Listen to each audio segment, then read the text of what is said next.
Saturday won his 200th career game at Brockton High School. We started the countdown a few weeks ago. It was your 200th career win at Brockton High School.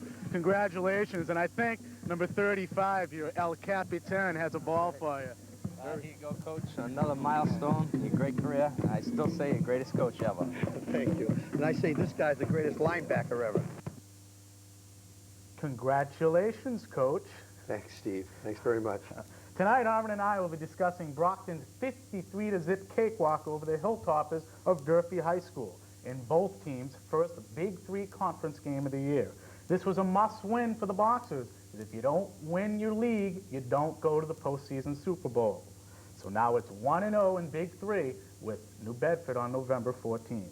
We'll award our A.C. Grady's Player of the Week. We'll have our Cape Cod Cafe trivia question. It's a tough one. Armin didn't know it tonight. And later on, we'll open up the phone line so you can talk directly to the coach. Good evening, everyone. I'm Steve Valley, and this is On the Sidelines.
Okay, thank you for staying with us. Armin, 200 wins, 256 overall. When you first began coaching at Archie Bills, did you ever think this was attainable at one school, rather 200 wins? No. When I recall way back with when a great coach, Jack Fisher, we were attending a meeting together. I was probably second, third, fourth year of coaching.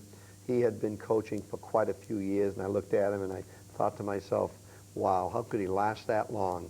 And the fact of the matter is, he was probably at that time much younger than I am.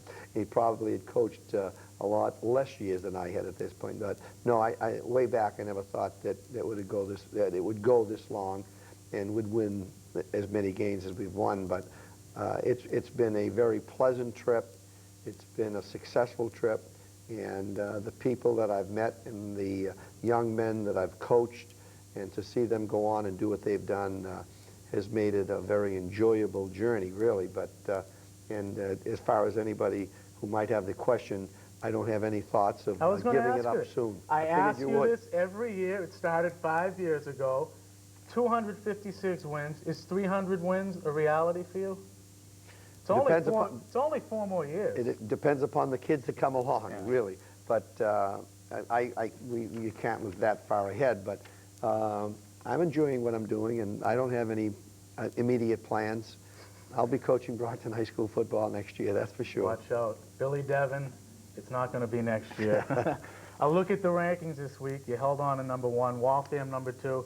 Now, between you and me, you'd really like to face Waltham. Oh, I think that would be a natural, because it's a traditional game that we used to have for many years. People from Waltham, people from Brockton know it and recognize with it, and there's no question in my mind that where they're undefeated, we've lost one, but it was an out-of-state game. We're the number 1 ranked team in the papers, and so therefore it absolutely would be a natural, and it is a definite possibility, but we have to get there first. And if all goes according, though, Brockton, if both teams remained undefeated for the rest of the season, you would be facing Waltham. Not a definite.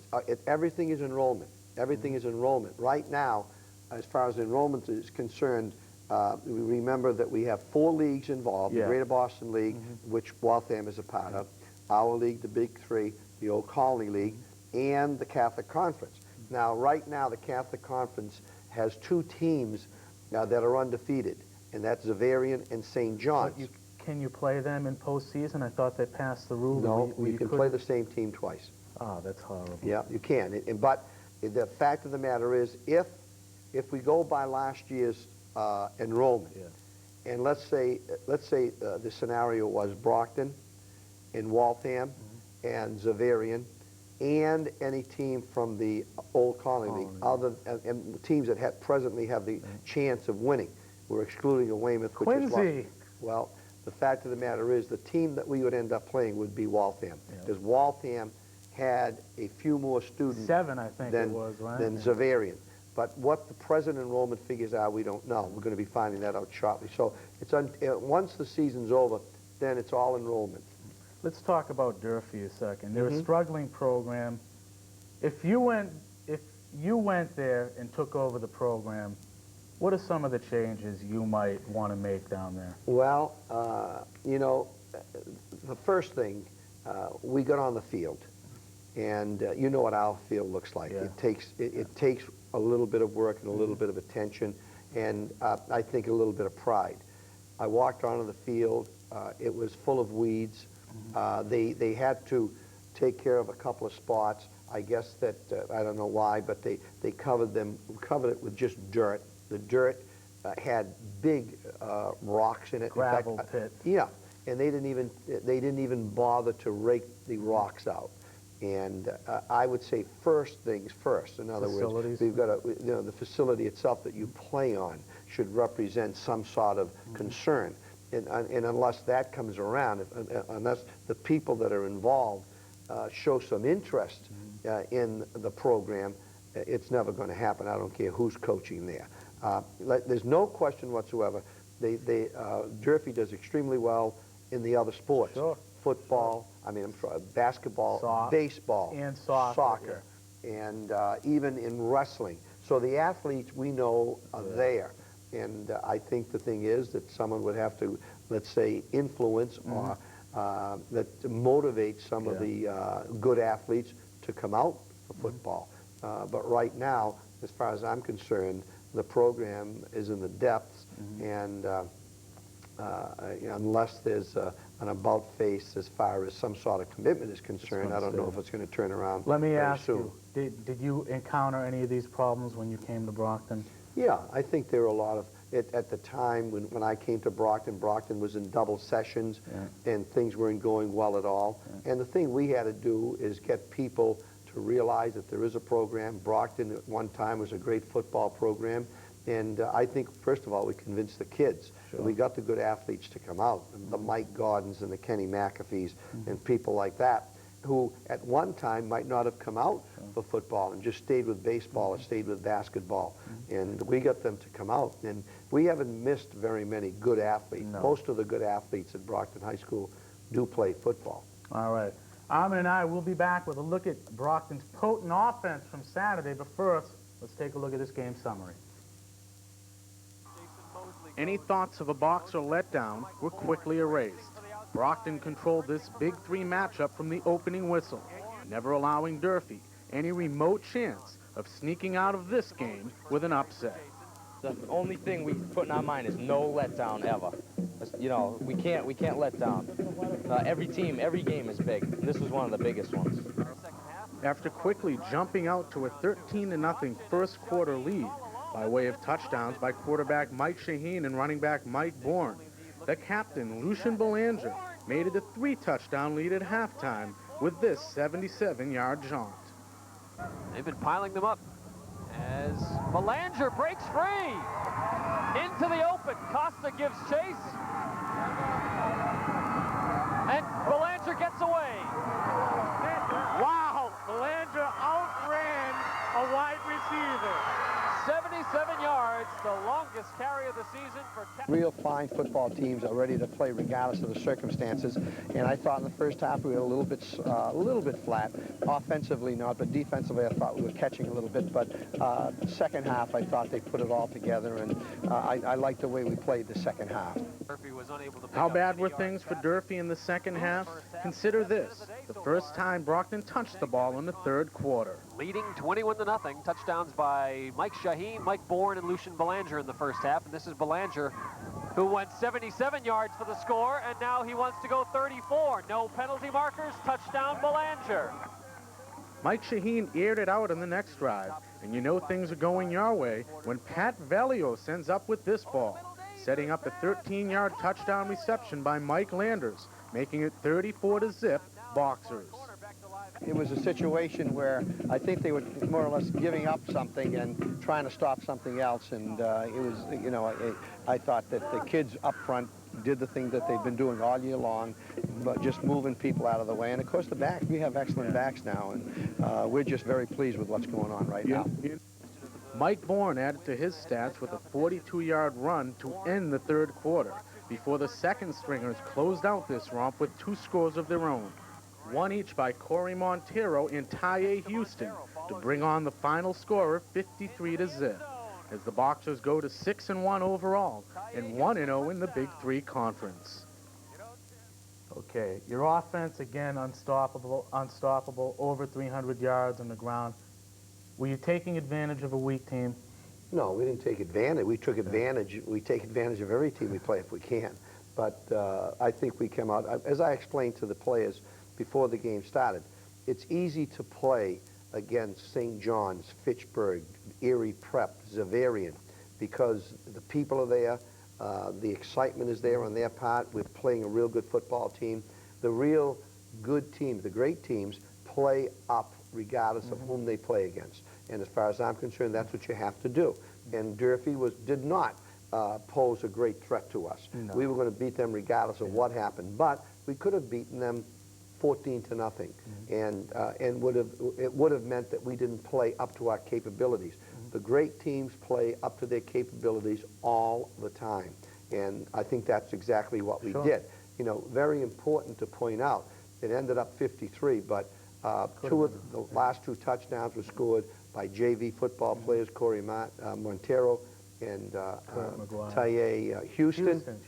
And it could have conceivably been, I'm afraid to think what the score could be. Before we get to the highlights, you can't tell a kid to fall down when he has the ball. If you came out and passed every down, then you'd be running it up, but let's not talk about that. Let's get to the highlights. Our first highlight is of number 35, Lucian Belanger. 130 yards, 77-yard touchdown. Where did that come from? Well, it came from Lucian from the very beginning. He is a very intelligent running back. Believe it, you know, I originally thought, well, we're going to put Lucian in the backfield and we're going to have ourselves a real strong blocker. Occasionally we'll give him the ball. But the fact of the matter is, he is what makes our backfield go, because he is the key. They've got to respect the fullback in any type of belly, and there's no question that people respect him. And of course, in the highlights that you see here, you're seeing a real fine running back, taking advantage of his blocking, but also taking the open area and running to daylight. Now, what makes a good running back? Is it just speed? No, not just speed. Speed is definitely a necessity, but also the ability to see where he should run, to go to the open area. In other words, on both of those runs, he ran to the open area. A lot of backs would not have gotten into the end zone. The first run, he could have and should have been tackled a lot earlier than he was. He should have been tackled, and once he was through the line, there were a couple of guys in position, but he made a couple of cuts and went to the open spot. And no, it isn't necessarily just speed. There's that innate ability to go to the open area. All right. Our next highlight is of the passing attack. I heard fans rumbling that you were running it up because you came out and passed, but as soon as I saw the receivers, I said he wants to work on the passing attack. We ran the ball exclusively, and we are a running team. And, you know, it was clearly shown in the last touchdown that the varsity scored. This was a nice run, and Michael is getting to the point where he's throwing the ball very well. The receivers like to catch the ball. Although this one was from God, Armin. Yeah, this was a real, that was something. But as far as I'm concerned, you know, the last play that the varsity ran, we were going to throw the ball a little bit more just to get some passing in, and we decided to run one option play. And I think my son Peter said, well, we'll never get to throw the ball again because we'll score. And sure enough, Mike Bourne scored on the option. And there was no intention to embarrass Durfee. It's more embarrassing if you, let's say, go down on one knee, punt the ball in first down. There's nothing you can do. You can put in your guys. We put them in, I think, with about 2 minutes to go in the third period. And fact of the matter is, they scored also. Scored twice, and so, I mean, it's nothing you can and do I'm about certainly not going to tell them not to try. You can't tell a kid to fall down. No, I you mean, can't. if you're passing it, you can tell them to throw it away. You can't tell a kid running the ball, No, absolutely fall down, trip over the 35-yard I think it's line. embarrassing to the other team if you do that. Go into halftime with a big lead. Was it tough at all to keep the kids interested? I mean, everyone knew you had the game. Well, we did. We knew that we had the game, but I think what we had to let the kids know is that we weren't satisfied really the way we looked, especially on defense. Even though we shut them out, we were, we take into account who we're playing, and we know that there are some things that we did on defense that were not good. And if we're playing against a better team like Leominster, for instance, we're not going to get away with that. And this is what we concerned ourselves with. And when we went out in the second half, we looked to improve on that particular aspect, and we did. We did improve, and I liked what we did much better in the second half. All right, Armin and I will be back with a trivia contest and a look at the defense right after this short break.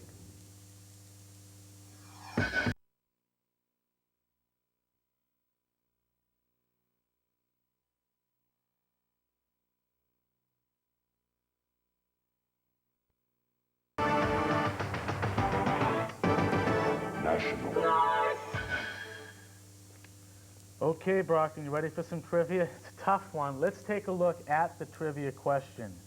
Name the only 2 Brockton High School football players to play on 3 Division I Super Bowl winning teams. There's only 2 of them. One of them I think you're going to get easy. The other one Armin didn't even know, but let me put it this way. He played in the 80s. All right? We have a phone call. If it's Mike Von George or Jeff McDermott, forget about it. You're not winning tonight. All right? All right, let's get back to football here. Second string has got some time in there.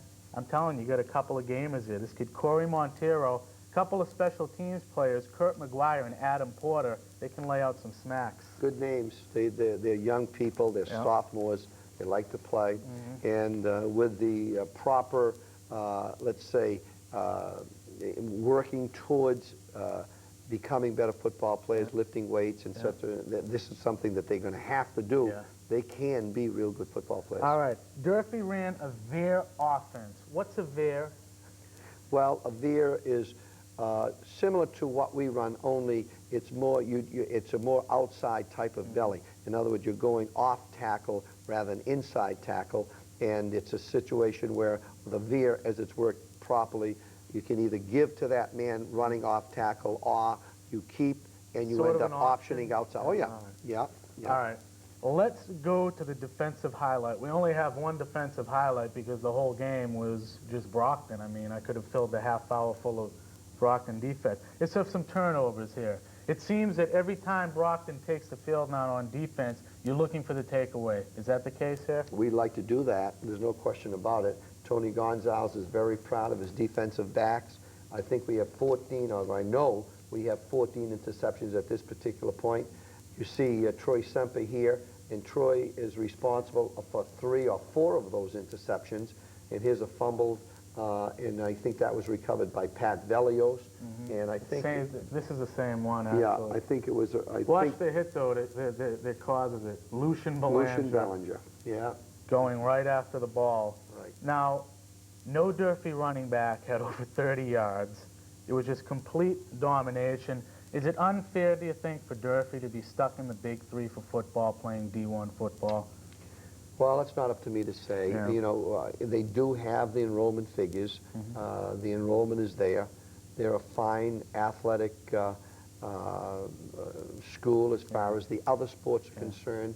They should be there. They should be there, definitely Division I enrollment-wise. And like I say, there has to be some sort of commitment on the part of a lot of people in order for them to, you know, should they have played us this year? Was it a fair game? You know, no, it wasn't. It wasn't. But no one got hurt. I think they enjoy playing Brockton. It's not as though it's their only loss. It's their 5th loss, and I think they'd rather lose to Brockton than to Taunton, let's say, or someone like that. Armin, we have a trivia winner. Mike Gleason is going to hand me the paper.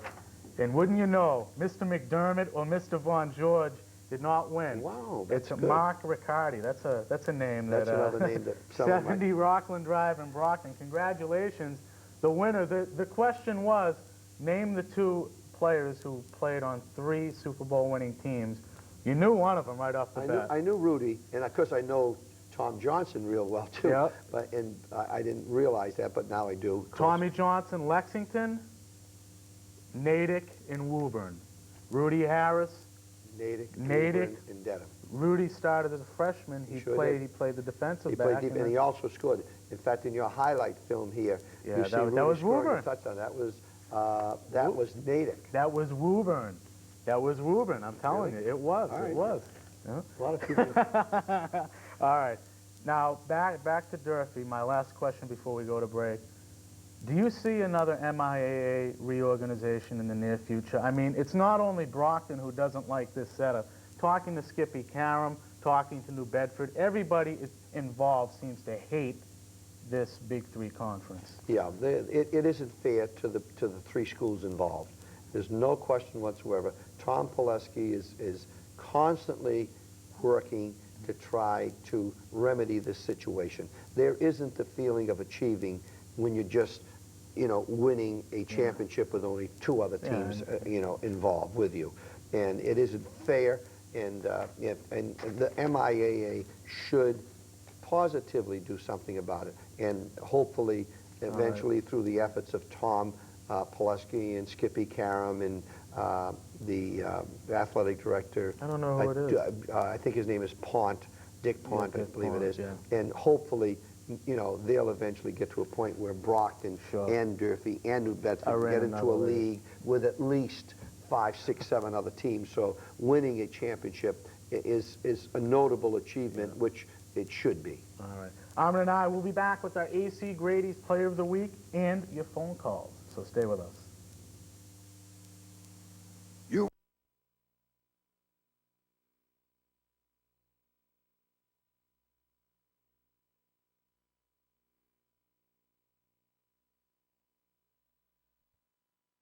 Okay, thanks for staying with us. Armin, very quickly, let's rate your team's performance against Durfee. I'd say on Saturday we could rate about an 8.5, an 8.5, mainly because the effort wasn't as great as it could or should have been, but realizing who we played before and who we're playing after, I think a letdown, but it wasn't a notable letdown, and 8.5 isn't bad. All right, AC Grady, Player of the Week. This kid has done such a complete turnaround, 180 degrees. After watching the first game of the year, you'd never believe it was the same quarterback. No, Michael Shaheen has come a long, long way, and I'm very proud of what he's accomplished. I really am. And I am just completely, I'll go as far as to say that at one particular point, I didn't think Mike was going to be our quarterback. But you know what? He knew he was going to be our quarterback, and that's why he is our quarterback. He's a guy that had no doubt whatsoever that he was going to be the leader, and he has been the leader, and he has done far, far more than I ever thought that he would, and I'm so happy to be able to say that he is definitely one of the fine string of quarterbacks that we've had at Brockton High. All right. Leominster this week, 4-2. It's always special to go up to Central Mass. The players are looking forward to it. They're looking forward to playing at night. They're looking forward to playing at Leominster. Like I reminded them today, a few years back when we spoke of Rudy, we were #1 in the country, and they took that away from us. So I'm sure that the coaches are bringing up the point that we're #1 in Massachusetts in a lot of the polls, and I think that they would love to do the same thing again. But I have a feeling that we'd love to do something to them this year, too. All right, we have a phone call. Hello, caller. Yeah, hi, Steve. Ken from Brockton. Hello. Coach, I want to congratulate you on your 200th win for Brockton High. I've been following you for quite a few years, and you deserve it. And Thank you. hope you get some recognition for it in some of the papers, which they don't usually recognize Brockton too often. Only John Lee from Walpole. Yeah, that's right.